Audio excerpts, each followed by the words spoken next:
নমস্কার, আমি সলিল বাগচি। আপনারা দেখছেন আমার ভিডিও স্মিথ গাঙ্গুলি প্রোফাইলে।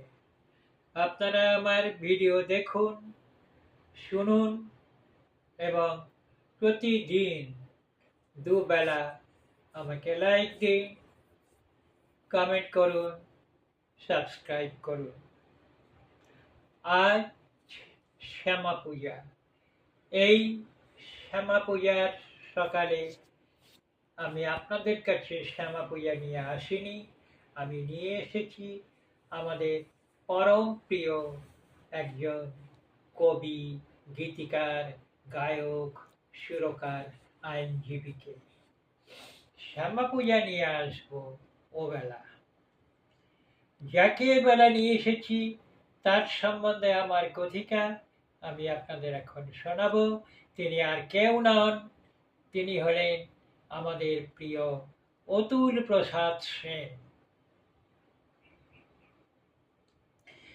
আজ 20শে অক্টোবর। এই দিনে অর্থাৎ 1871 খ্রিস্টাব্দের 20শে অক্টোবর জন্মগ্রহণ করেছিলেন স্বর্গত অতুল প্রসাদ সেন।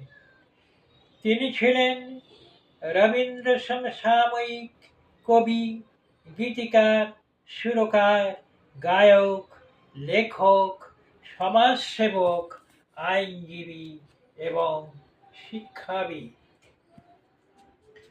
তার জীবন ছিল বৈচিত্র্যময়, বহুমুখী প্রতিভার অধিকারী ছিলেন তিনি। ব্রিটিশ ভারতবর্ষে অবিভক্ত বাংলার ফরিদপুর জেলার বিক্রমপুরের মাগুর গ্রামে তিনি জন্মগ্রহণ করেছিলেন। তার পিতা ছিলেন রামপ্রসাদ সেন এবং মাতা ছিলেন হেমন্ত শশী দেবী। তার জীবন সঙ্গিনী ছিলেন হেমকুসুম দেবী। 1934 সালের 8ই আগস্ট অতুল প্রসাদ আমাদের ছেড়ে চলে গেছেন, যদিও অমৃত লোকে, তবু প্রায় 63 বৎসর জীবদ্দশায় তিনি আমাদের যে সম্পদ উপহার দিয়ে গেছেন, কালের আখরে আজও তা অম্লা, স্মৃতির স্মরণিকায় স্মরণীয় সম্পদ।